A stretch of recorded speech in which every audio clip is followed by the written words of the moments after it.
Bismillahirrahmanirrahim. Assalamualaikum warahmatullahi wabarakatuh. Kembali lagi di channel Pena Pencari Hikmah. Kali ini kita akan bahas kesatria muda, kisah haru di medan jihad.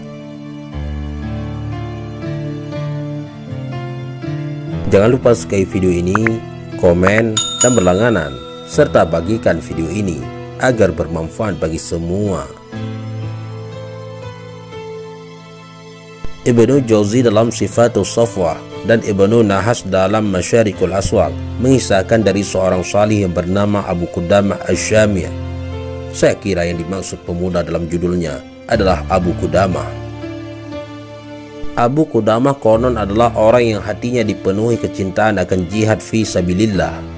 Tak pernah ia mendengar akan jihad fi sabilillah atau adanya perang antara kaum muslimin dengan orang kafir, kecuali ia selalu mengambil bagian tempur di pihak kaum muslimin. Suatu ketika saat ia sedang duduk-duduk di Masjidil Haram, ada seorang yang menghampirinya seraya berkata, "Hai Abu Qudamah, ceritakanlah peristiwa paling ajaib yang pernah kamu alami dalam berjihad." "Baiklah, aku akan menceritakannya bagi kalian," kata Abu Qudamah. "Suatu ketika aku berangkat bersama beberapa sahabatku untuk memerangi kaum salibis di beberapa pos penjagaan dekat perbatasan. Dalam perjalanan itu aku melalui kota Raqqah, sebuah kota Irak dekat dengan Efrat. Di sana aku membeli seekor unta yang akan kugunakan untuk membawa persenjataanku. Di samping itu aku mengajak warga kota lewat masjid-masjid untuk ikut serta dalam jihad dan berinfak fi sabilillah. Menjelang malam harinya, ada seorang yang mengetuk pintu. Tatkala aku bukakan, ternyata ada seorang wanita yang menutupi wajahnya dengan gaunnya. Aku bertanya, "Apa yang Anda inginkan?" Wanita tersebut menjawab, "Adakah yang bernama Abu Qudamah?" "Ya, aku Abu Qudamah." Wanita itu bertanya, "Adakah yang hari ini mengumpulkan dana untuk membantu jihad di perbatasan?" Maka wanita itu menyerahkan secari kertas dan sebuah bungkusan terikat, kemudian berpaling sambil menangis. Pada kertas itu tertulis, "Anda mengajak kami untuk berjihad, namun aku tak sanggup untuk itu. Maka aku potong 2 buah kucir rambut kesayanganku agar Anda jadikan sebagai tali kuda Anda. Kuharap bila Allah melihatnya pada kuda Anda dalam jihad, ia mengampuni dosaku karenanya." Sahabat Pena Pencari Hikmah, dari kucir rambut inilah kisah selanjutnya terjadi. Demi Allah, aku kagum atas semangat dan kegigihannya untuk ikut berjihad. Demikian pula kerinduannya untuk mendapat ampunan Allah dan surganya, kata Abu Qudamah. Keesokan harinya, aku bersama sahabatku beranjak meninggalkan Raqqah. Tatkala kami tiba di benteng Maslamah bin Abdul Malik, tiba-tiba dari belakang ada seorang penunggang kuda yang memanggil-manggil, "Hai Abu Qudamah, hai Abu Qudamah, tunggulah sebentar, semoga Allah merahmatimu," teriak orang itu. "Kalian berangkat saja duluan, biar aku yang mencari tahu tentang orang ini," perintahku pada para sahabatku. Ketika aku hendak menyapanya, orang itu mendahuluiku dan mengatakan, "Segala puji bagi Allah yang mengizinkanku untuk ikut bersamamu dan tidak menolak keikutsertaanku." "Apa yang kau inginkan?" tanyaku. "Aku ingin ikut bersamamu memerangi orang-orang kafir," jawabnya. "Perlihatkan wajahmu. Aku ingin lihat. Kalau engkau cukup dewasa dan wajib berjihad, akan aku terima. Namun jika masih kecil dan tidak wajib berjihad, terpaksa aku tolak," kataku. Ketika ia menyingkap wajahnya, tampaklah olehku wajah yang putih bersinar bak bulan purnama. Ternyata ia masih muda belia dan umurnya baru 17 tahun. "Wahai anakku, apakah kamu memiliki ayah?" tanyaku.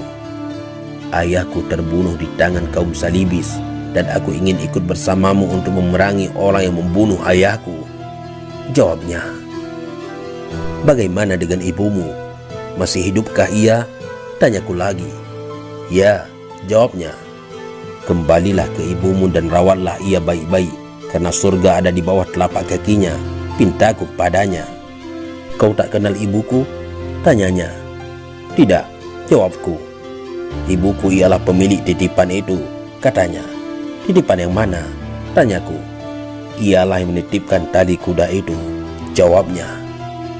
Tali kuda yang mana? Tanyaku keheranan.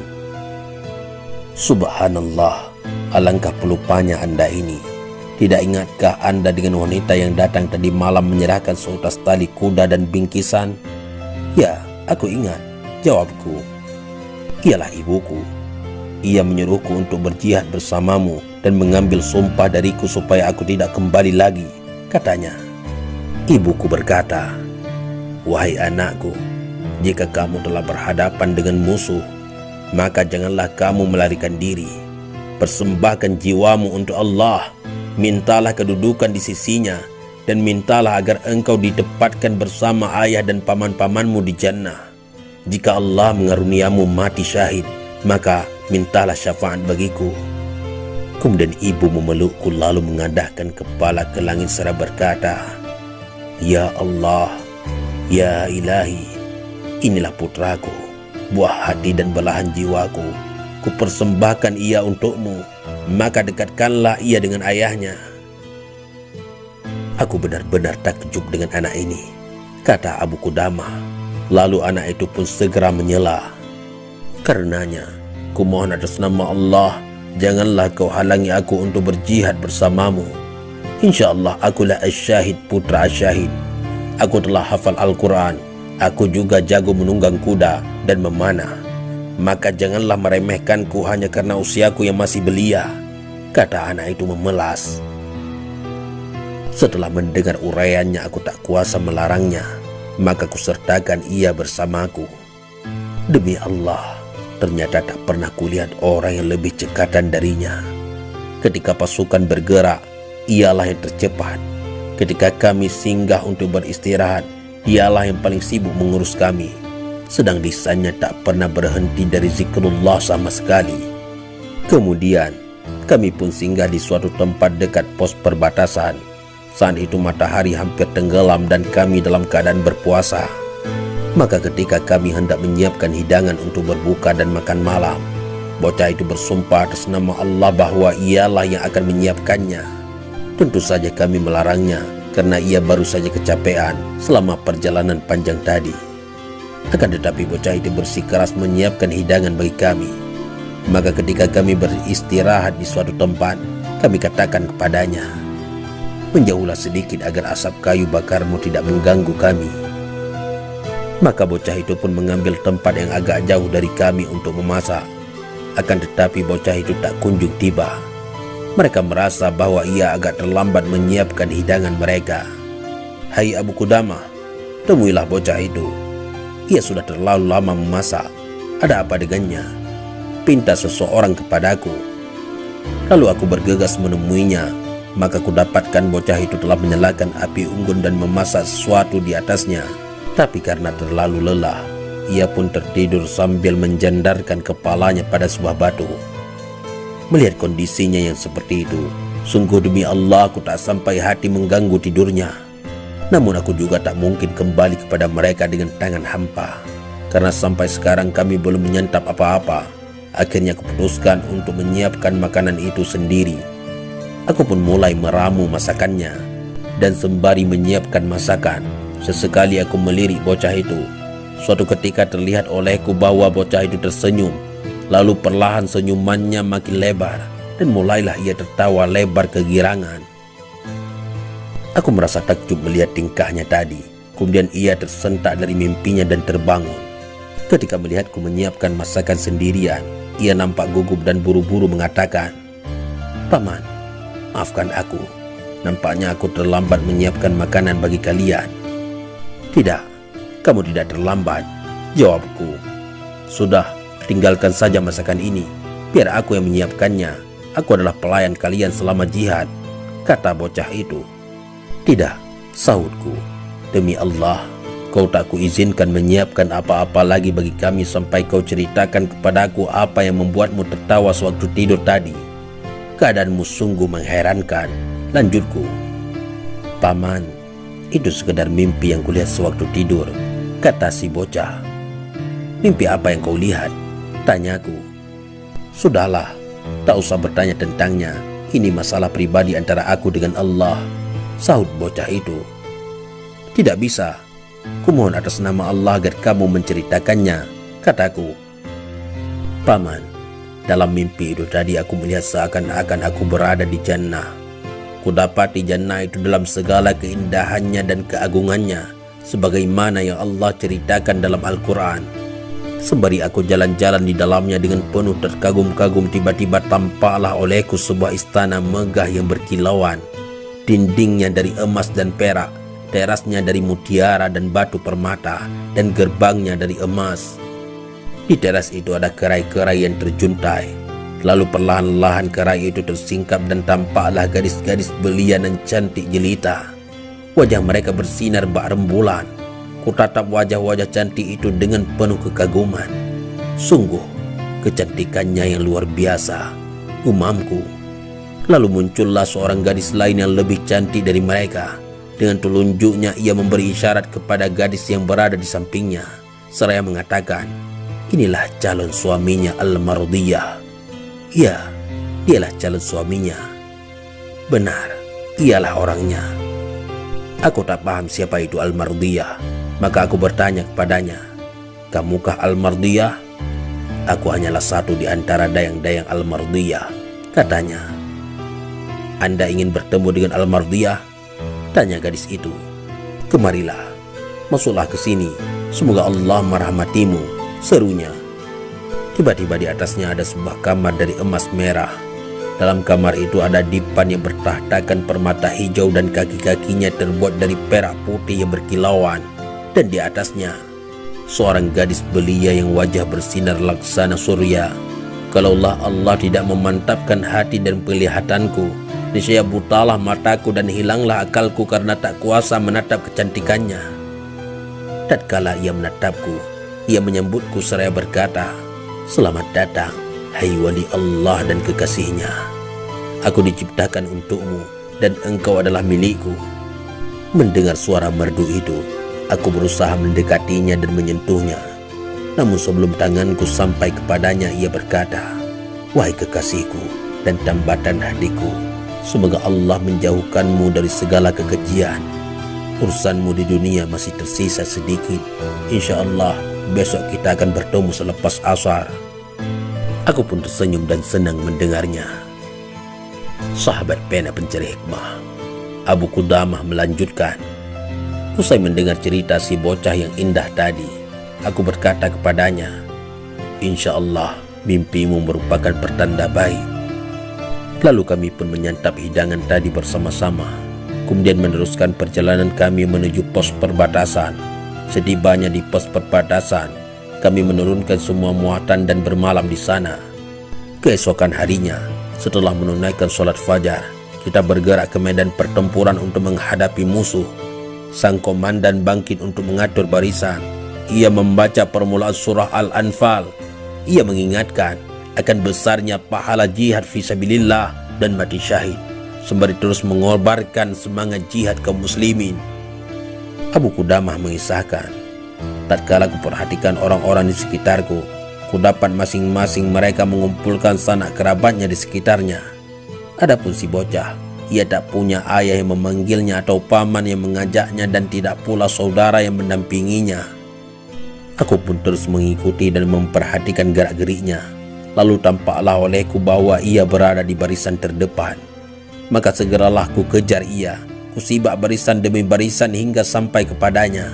Kemudian aku berkata, wahai anakku, adakah engkau memiliki pengalaman berperang? Tidak, tidak pernah. Ini justru pertempuranku yang pertama kali melawan orang kafir, jawab si bocah. Wahai anakku, sesungguhnya perkara ini tidak segampang yang kau bayangkan. Ini adalah peperangan, sebuah pertumpahan darah di tengah gemerincingnya pedang, ringkikan kuda dan hujan panah. Wahai anakku, sebaiknya engkau ambil posisi di belakang saja. Jika kita menang, kau pun ikut menang. Namun jika kita kalah, kau tak jadi korban pertama, pintaku kepadanya. Lalu dengan tatapan penuh keheranan ia berkata, paman, engkau berkata seperti itu kepadaku? Ya, aku mengatakan seperti itu kepadamu Jawabku, "Paman, apa engkau menginginkan aku jadi penghuni neraka?" Tanyanya. A'udzubillah. Sungguh bukan begitu. Kita semua tidak berada di medan jihad seperti ini karena lari dari neraka dan memburu surga. Jawabku. Lalu kata si bocah, "Sesungguhnya Allah berfirman, hai orang-orang yang beriman, apabila kamu bertemu orang-orang yang kafir yang sedang menyerangmu, maka janganlah kamu membelakangi mereka. Barang siapa yang membelakangi mereka di waktu itu, kecuali berbelok untuk siasat perang atau hendak menggabungkan diri dengan pasukan lain, maka sesungguhnya orang itu kembali membawa kemurkaan Allah, dan tempatnya ialah neraka jahanam, dan amat buruklah tempat kembalinya itu. Adakah paman menginginkan aku berpaling membelakangi mereka, sehingga tempat kembaliku adalah neraka?" Aku pun heran dengan kegigihannya dan sikapnya yang memegang teguh ayat tersebut. Kemudian aku berusaha menjelaskan, "Wahai anakku, ayat itu maksudnya bukan seperti yang kau katakan." Namun tetap saja ia bersikeras tak mau pindah ke belakang. Aku pun menarik tangannya secara paksa, membawa ke akhir barisan. Namun justru ia menarik lengannya kembali seakan ingin melepaskan diri dari genggamanku. Lalu perang pun dimulai, dan aku terhalang oleh pasukan berkuda darinya. Dalam kancah pertempuran itu terdengarlah derap kaki kuda, diiringi gemerincing pedang dan hujan panah. Lalu mulailah kepala-kepala berjatuhan satu persatu. Bau anyir darah tercium di mana-mana. Tangan dan kaki bergelimpangan, dan tubuh tak bernyawa tergeletak bersimbah darah. Demi Allah, perang itu telah menyibukkan tiap orang akan dirinya sendiri dan melalaikan orang lain. Sabetan dan kilatan pedang di atas kepala yang tak henti-hentinya menjadikan suhu memuncak, seakan-akan ada tungku tanur yang menyala di atas kami. Perang pun kian memuncak. Kedua pasukan bertempur habis-habisan hingga matahari tergelincir dan masuk zuhur. Ketika itulah Allah berkenan menganugerahkan kemenangan bagi kaum muslimin dan pasukan salib lari tunggang langgang. Setelah mereka terpukul mundur, aku berkumpul bersama beberapa orang sahabatku untuk menunaikan sholat zuhur. Selepas salat, mulailah masing-masing dari kita mencari sanak saudaranya di antara para korban. Sedangkan si bocah, maka tak seorang pun mencarinya atau mencari kabarnya. Maka aku katakan dalam hati, aku harus mencarinya dan menyelidiki keadaannya. Barangkali ia terbunuh, terluka atau jatuh dalam tawanan musuh. Aku pun mulai mencarinya di tengah para korban. Aku menoleh ke kanan dan kiri, kalau-kalau ia terlihat olehku. Di saat itulah aku mendengar suara lirih di belakangku yang mengatakan, "Saudara-saudara, tolong panggilkan pamanku Abu Qudamah kemari." Aku menoleh ke arah suara tadi. Ternyata tubuh itu adalah tubuh si bocah, dan ternyata puluhan tombak adalah penusuk tubuhnya. Ia bawa belur terinjak pasukan berkuda. Dari mulutnya keluar darah segar, dagingnya tercabik-cabik dan tulangnya remuk total. Ia tergeletak seorang diri di tengah padang pasir. Maka aku segera bersimpuh di hadapannya dan berteriak sekuat tenagaku, "Akulah Abu Qudamah, aku di sampingmu." Segala puji bagi Allah yang masih menghidupkanku hingga aku dapat berwasiat kepadamu. Maka dengarlah baik-baik wasiatku ini, kata si bocah. Sahabat pena pencari hikmah, Abu Qudamah mengatakan, "Sungguh demi Allah tak kuasa menahan tangisku. Aku teringat akan segala kebaikannya, sekaligus sedih akan ibunya yang tinggal di Raqqah. Tahun lalu ia dikejutkan dengan kematian suaminya dan saudara-saudaranya. Lalu sekarang dikejutkan dengan kematian anaknya." Aku menyingsingkan sebagian kainku dan mengusap darah yang menutupi wajah polos itu. Ketika ia merasakan sentuhanku, ia berkata, "Paman, usaplah darah dengan pakaianku, dan jangan kau usap dengan pakaianmu." Demi Allah, tak kuasa aku menahan tangisku dan tak tahu harus berkata apa.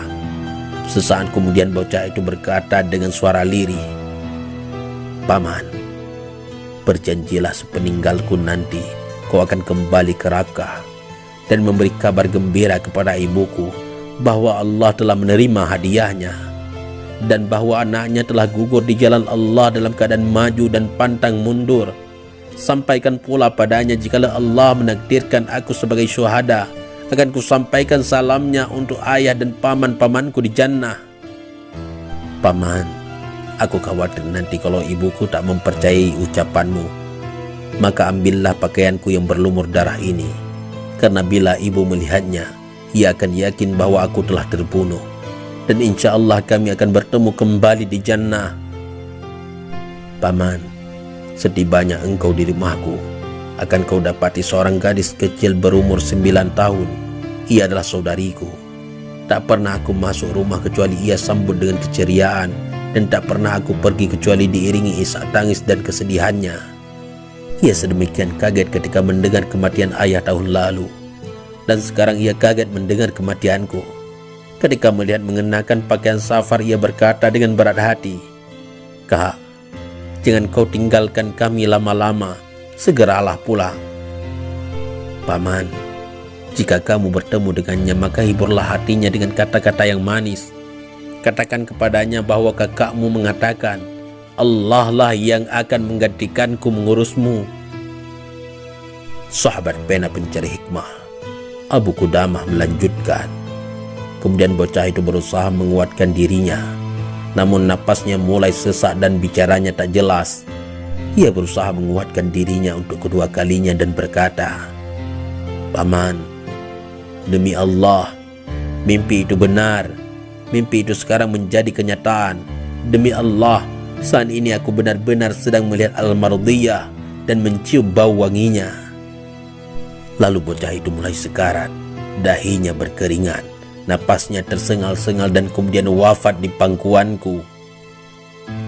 Abu Qudamah berkata, "Maka kulepaskanlah pakaiannya yang berlumuran darah, lalu kuletakkan dalam sebuah kantong, kemudian kukebumikan ia.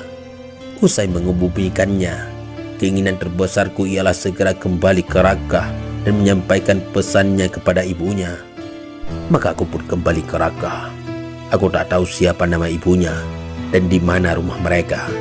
Tatkala aku menyusuri jalan-jalan di Rakkah, tampak olehku sebuah rumah. Di depan rumah itu ada gadis kecil berumur 9 tahun yang berdiri menunggu kedatangan seseorang. Ia melihat-lihat setiap orang yang berlalu di depannya. Tiap kali melihat orang yang baru datang dari perpergian, ia bertanya, "Paman, Anda datang dari mana?" "Aku datang dari jihad," kata lelaki itu. "Kalau begitu kakakku ada bersamamu?" tanyanya. "Aku tak kenal. Siapa kakakmu?" kata lelaki itu sambil berlalu.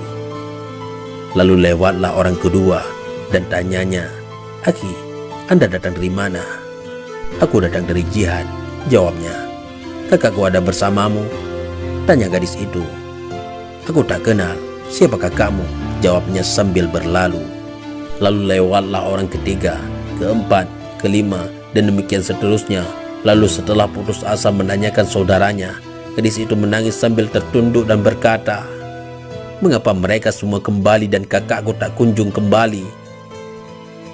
Melihat ia seperti itu, aku pun datang menghampirinya. Ketika ia melihat bekas-bekas safar padaku dan kantong yang kubawa, ia bertanya, "Paman, Anda datang dari mana?" "Aku datang dari jihad," jawabku. "Kalau begitu kakakku ada bersamamu." "Ibumu di mana?" tanyaku. "Ibu ada dalam rumah," jawabnya. Sampaikan kepadanya agar ia keluar menemuiku, perintahku kepadanya. Ketika aku mendengar suaranya dan ia mendengar suaraku, ia bertanya, "Hai Abu Qudamah, engkau datang hendak berbelasungkawa atau memberi kabar gembira?" Maka aku tanya, "Semoga Allah merahmatimu. Jelaskanlah kepadaku apa yang kau maksud dengan belasungkawa dan kabar gembira itu. Jika engkau hendak mengatakan bahwa anakku telah gugur di jalan Allah dalam keadaan maju dan pantang mundur, berarti engkau datang membawa kabar gembira untukku, karena Allah telah menerima hadiahku yang kusiapkan untuknya sejak 17 tahun silam.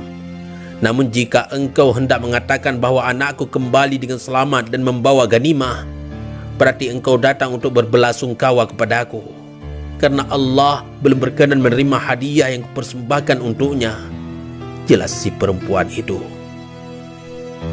Maka kataku, "Kalau begitu, Aku datang membawa kabar gembira untukmu. Sesungguhnya anakmu telah terbunuh fi sabilillah dalam keadaan maju pantang mundur. Ia bahkan masih menyisakan sedikit kebaikan, dan Allah berkenan untuk mengambil sebagian darahnya hingga ia ridha. Tidak, kurasa engkau tidak berkata jujur, kata si ibu sembari melirik kepada kantong yang kubawa. Sedang putrinya menatapku dengan seksama. Maka kukeluarkan isi kantong tersebut. Kutunjukkan kepadanya pakaian putranya yang berlumuran darah. Nampak serpihan wajah anaknya berjatuhan dari kain itu, diikuti tetesan darah yang tercampur dengan beberapa helai rambutnya. Bukankah ini adalah pakaiannya? Dan ini surbannya? Lalu ini gamisnya yang kau kenakan pada anakmu sewaktu berangkat jihad? Kataku. Allahu Akbar, teriak si ibu kegirangan. Adapun gadis kecil tadi, ia justru berteriak histeris lalu jatuh terkulai tak sadarkan diri. Tak lama kemudian ia mulai merintih. Kakak. Sang ibu merasa cemas. Ia bergegas masuk ke dalam mengambil air untuk putrinya, sedang aku duduk di samping kepalanya mengguyurkan air kepadanya. Demi Allah, ia tidak sedang merintih. Ia tidak sedang memanggil kakaknya, akan tetapi ia sedang sekarat. Napasnya semakin berat, dadanya kembang kempis, lalu perlahan rintihannya terhenti. Ya, gadis itu telah tiada. Setelah putrinya tiada, ia mendekapnya lalu membawanya ke dalam rumah dan menutup pintu di hadapanku. Namun sayup-sayup terdengar suara dari dalam. Ya Allah, aku telah merelakan kepergian suamiku, saudaraku, dan anakku di jalanmu. Ya Allah, ku harap engkau meridaiku dan mengumpulkanku bersama mereka di jannahmu. Abu Qudamah berkata. Maka ku ketuk pintu rumahnya dengan harapan ia akan membukakan. Aku ingin memberinya sejumlah uang atau menceritakan kepada orang-orang perihal kesabarannya hingga kisahnya menjadi teladan. Akan tetapi sungguh ia tak membukakan atau menjawab seruanku. Sungguh demi Allah, tak pernah ku alami kejadian yang lebih menakjubkan dari ini, kata Abu Qudamah mengakhiri kisahnya. Wallahu a'lam bissawab. Mudah-mudahan ini semua bermanfaat. Assalamualaikum warahmatullahi wabarakatuh.